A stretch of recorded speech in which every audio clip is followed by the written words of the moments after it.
But is Goga standing?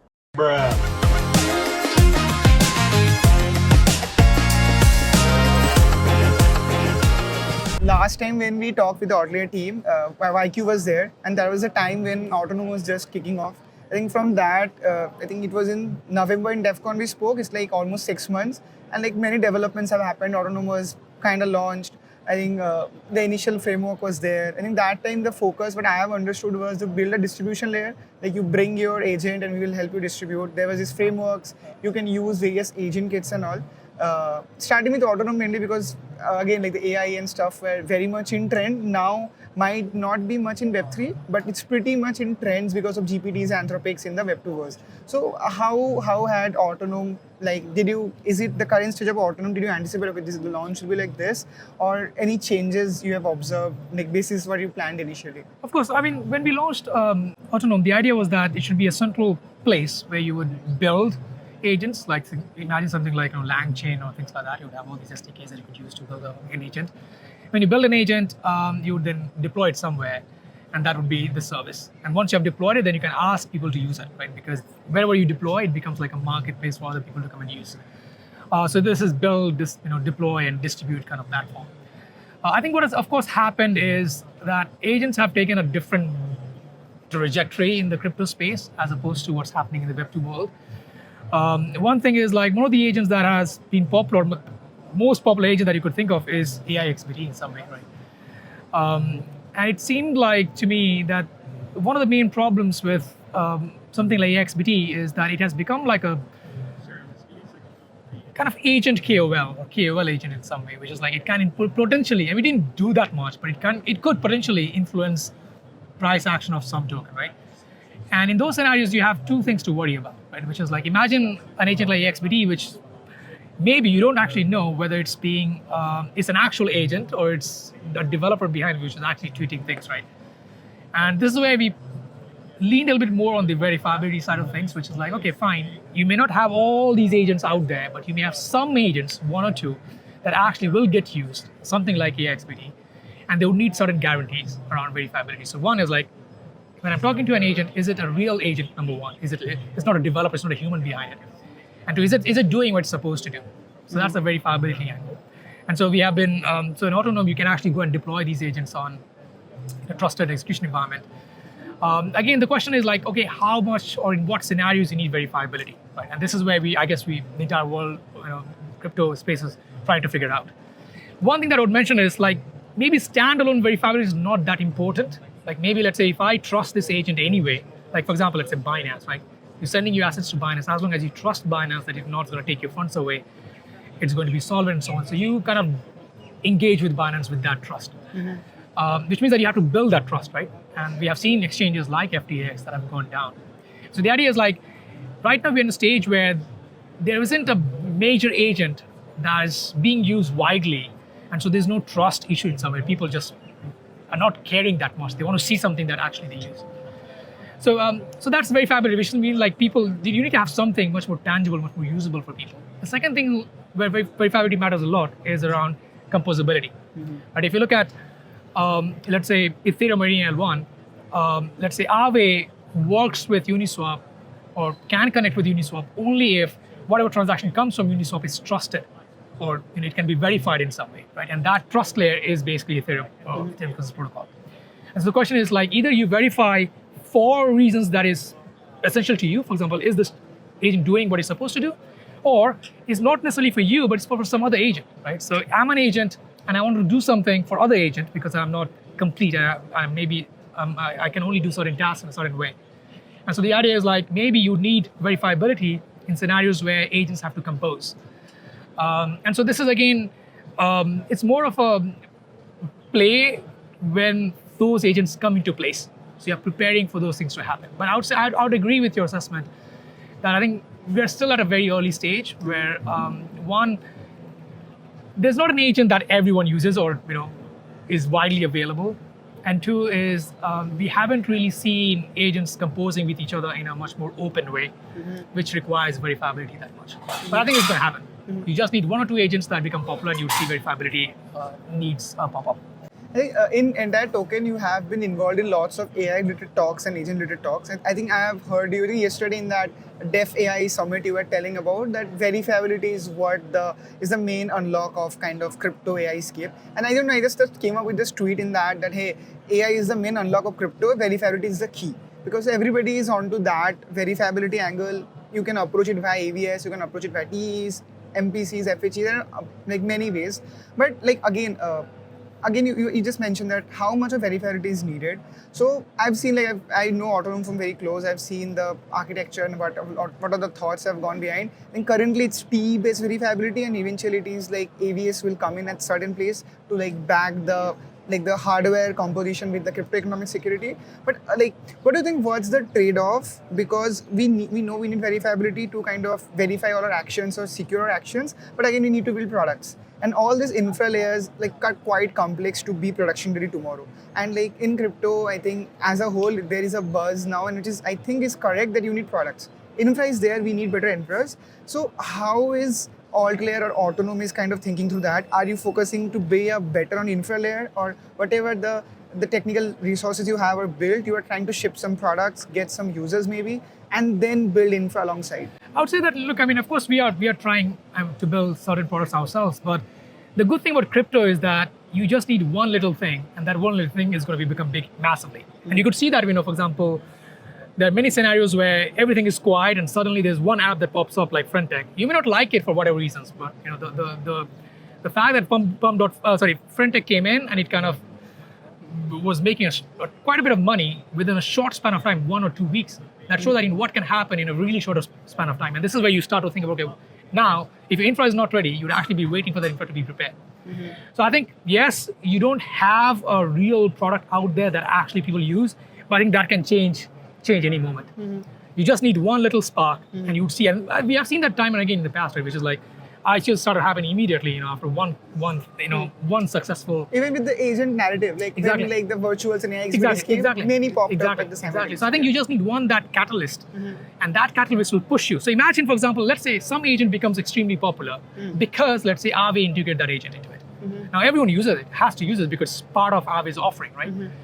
And now, if that agent is not verifiable, now your money is at risk in many ways. So you just need that one little click for all these pieces to make sense in this specific context. So for the next 2 quarters, if I be very specific, are you focusing to kind of build that agent, or are you focusing to provide the infra that the agent will be built? Mostly infra, but there's still certain products that we're building as well internally. But I would say the idea is to experiment a lot and see what we can push out.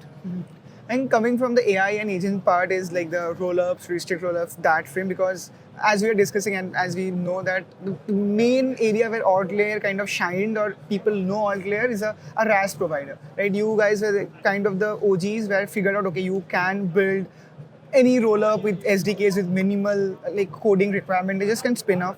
So many rollups have been launched within you, and followed up that there is also AVS as a service which is featured and stuff. What are the developments on that side? Because as we know, rollups or maybe AVSs, I'm coming on to maybe later. Rollups as a service is not that much fancy maybe because there is a general downtrend of rollups. People are kind of, if there is 2 branches, it's okay, if this build the L1 better, and there are another branch, okay, the infra is there, let's build apps better. So how are you seeing the main offering, the starting is the AltLayer being panned out at this moment? I think rollups or chains, yeah, there's a slowdown right now, but I think the crypto space, the way it's designed, you will always have an incentive to launch your own chain. And the reason is manifold, right? One is, for example, the way most chains are designed today, or even rollups or L1, at some point you will hit the limit. By default, because it's a distributed system and you have to run 10,000 nodes or whatever in an L1 scenario, at some point you're going to hit that capacity.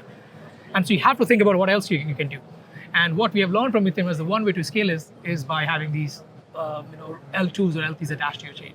So you could see that in the last, 2 weeks or so, there are probably 3 or 4 L1s that have been funded recently. It also shows that the demand for new and particular kind of block space will never die. I think Camp only around a couple of days back, the IP-based blockchain, I think they raised 25-30 mil around that. Maiden came in, and there was a couple more. So there's an L1 being built called Pod Networking, which is basically trying to minimize the consensus protocol in certain ways.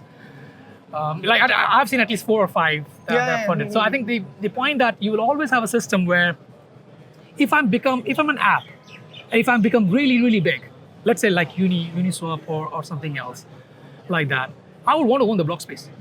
Why would I go and pay to Ethereum or any L1 for that matter? It just doesn't make sense, right? Because even if you think about it, right, if I'm an app and if you're a user, and if my app sits on an L1 like a general purpose chain like Ethereum, then my user pays 2 fees, right? My user pays a fee to the validator, of Ethereum, and it pays a fee to my app. Ideally, in the ideal world, I could just take that fee that's going to Ethereum validator and bring it to me, my app. And so there's always going to be an incentive to own the block space as long as you have your own distribution. So, and you have seen that in the past where, when DYDX announced that they're going to do their own thing, it was a signal that, hey, even DeFi app, people thought that DeFi apps are something that will never have this own chain because they need composability, they need liquidity and so on. And yet, things like, you could argue that maybe DYDX is a perp deck, so you don't need like composability with Uniswap, but at least it was a signal that DeFi protocols will also have their own chain. And at that time, I remember Hayden was saying, we should never say never. When someone asks me, are you going to have your own chain? And I think to paraphrase what he said is basically this, which is like never say never. And that actually happened, right? With the launch of Unichain. With the launch of Unichain. So I think the fact that if you become big enough, you will eventually have your own chain. You would have to have your own chain. The question is like, the only challenge in this rollup or OP stack and Arbitrum Orbit is like, how many of them will qualify to that stage? Like how many of them will become things like Unichain, right? Sadly, today you don't have many, but if we can find some of these use cases that people are following, I see no reason why Aave cannot be its own chain or Compound cannot be an own chain. And Compound, by the way, was exploring its own chain at some point, right? Polkadot. They banned it for. You would not want to have that feature, so they actually removed it. So it also shows that people are actually listening and seeing what's happening in the development landscape and adapting their stuff based on that page. The coming to the rollup, it's in AVS. I think AltLayer has also been it's an AVS framework for many AVSs to like use it and launch it. How are developers in that side? Wizard, like it exists from a good amount of time. I personally used it, not a coder myself, but actually I can launch a very minimum viable AVS using the restakers, using the operator sets which are already given.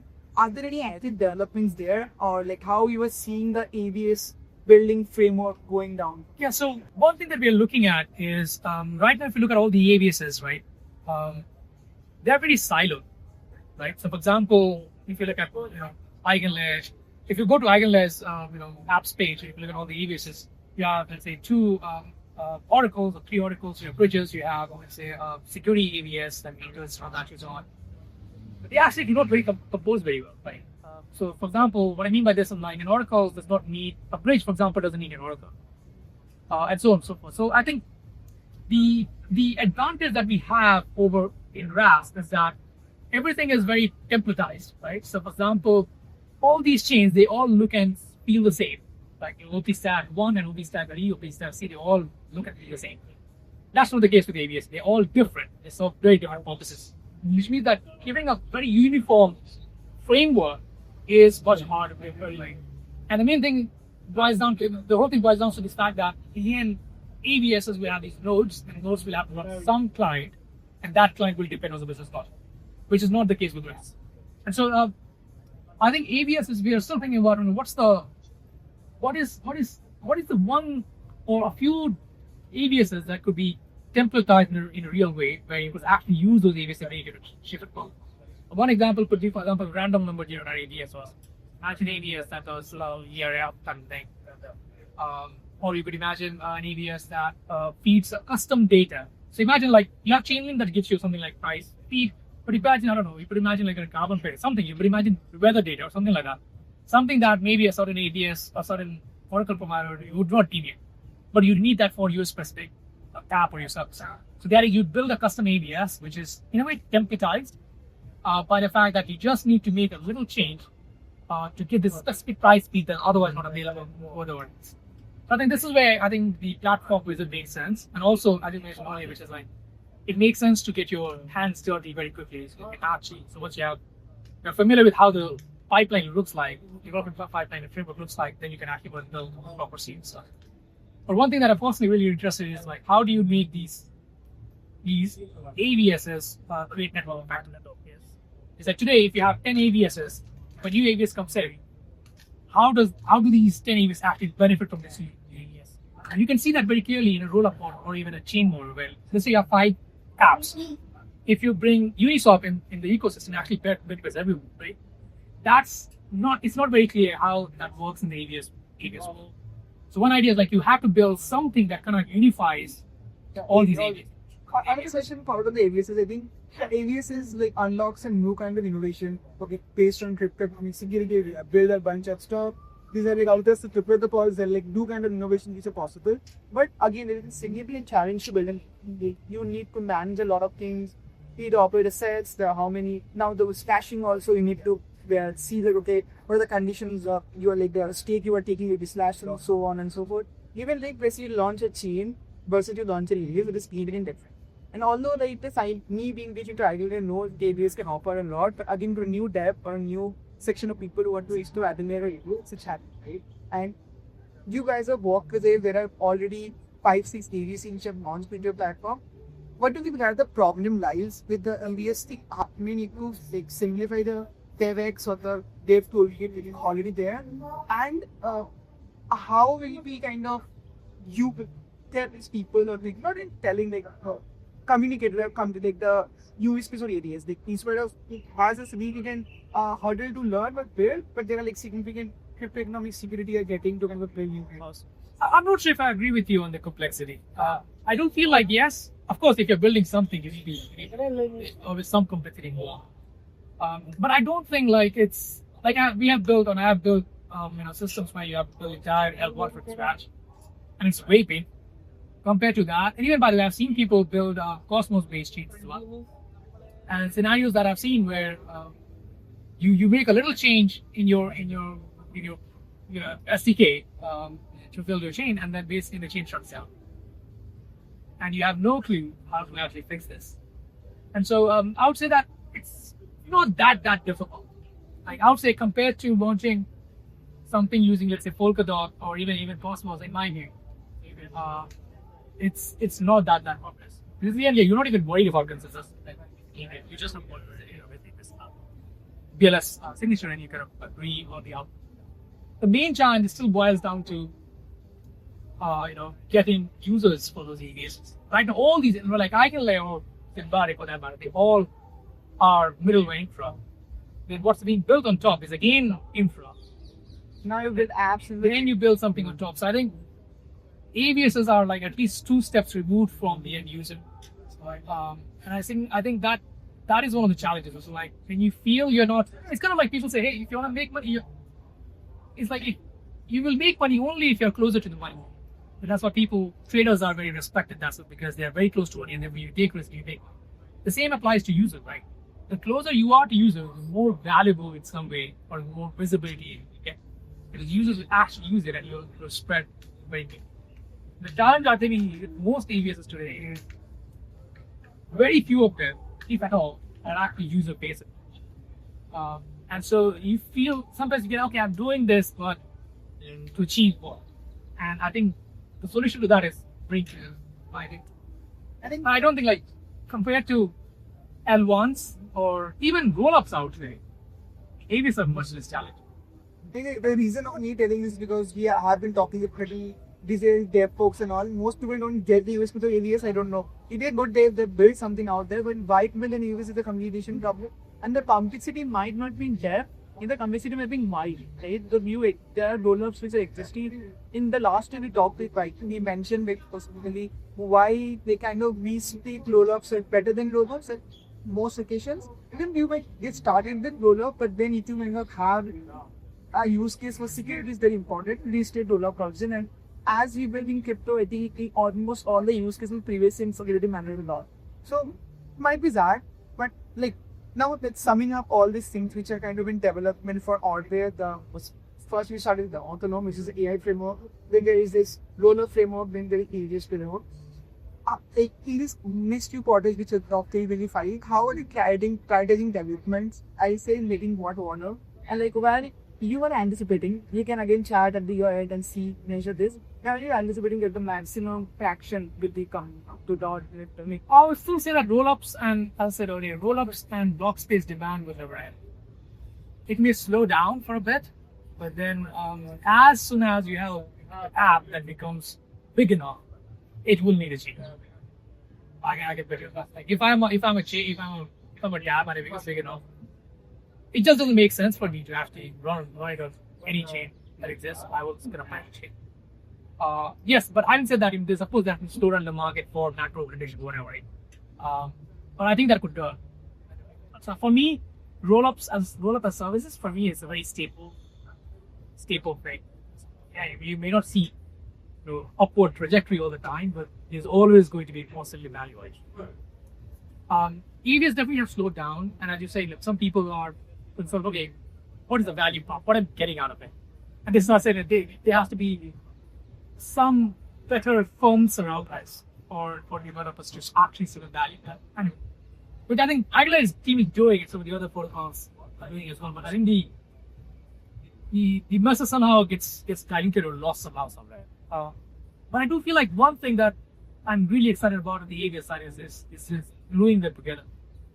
Like you have to fix, and one of the ways is basically, as you said, right, today, even if you don't have a good ad, you have to go and build a certain chain because you feel like it's going to get you users. Like for example, the reason why you pick Pace or Solana because you can build that you have the users, so you're looking at the distribution, right? And this is the whole point of network effect. The more people come in, the value becomes then smaller. And I think one of the challenges with AVS is like, if I become an AVS, I would be a standalone sitting in the corner. I won't get any benefit from other AVS. So how would they fix that? I think one way to kind of address that challenge is show them a value, not just about security, but about the actual distribution value that they get from joining this ecosystem of AVSs. And that's right now, for example, one thing that glues them all together is Rollup. So if you look at all the AVSs out there on EigenLayer and elsewhere, first EigenDA, well, it gets used by rollups. That's the first customer orders. If you look at Oracle, well, who uses Oracle? Well, it's a rollup or an app. Who uses Bridges? It's a rollup. So I think one thing that connects them all is a rollup. But are you actively building something that I don't have a good answer to it, but I'm definitely looking at this from a research perspective. Yeah. This is something that needs to be solved, because if you don't solve this unifying thing, which is kind of what Optimism was trying to do with Superchain, AltLayer. But again, you get bind in the ecosystem. With Eigen being executable on Solana, you can give a name base, and then if you bind them, it's like more of a Web2 experience where they're using Gmail, Outlook, and bunch of it. So there's an experience thing, and then there's a network effect thing, which is much more important. Experience thing in the sense, let's say you as a user, you maybe pick a certain AVS, and that AVS may talk to the AVS and so on, right? But the fact that whether your AVS even needs the second AVS, that's the question. Like, why would Oracle need a bridge? That's the question, right? And one thing that kind of puts them all together is rollup. A rollup needs an AVS, a rollup needs an IGDA, a rollup needs Oracle, a rollup needs bridge. But we need something else as well, because then basically AVS depend on rollups, and then rollup depend on AVS. So I think we need something else that makes every new AVS, so if the entire AVS ecosystem more valuable, every single time a new AVS is achieved. And that's, I think, is something that I'm personally looking at. But I hope that other people is building in the EigenLayer, or restaking ecosystem to look at it. Awesome. I think we got a basic understanding of what AltLayer team is doing. Thanks, Romit, for doing this. And you're talking with you. For sure, we will release advice. So thank you very much.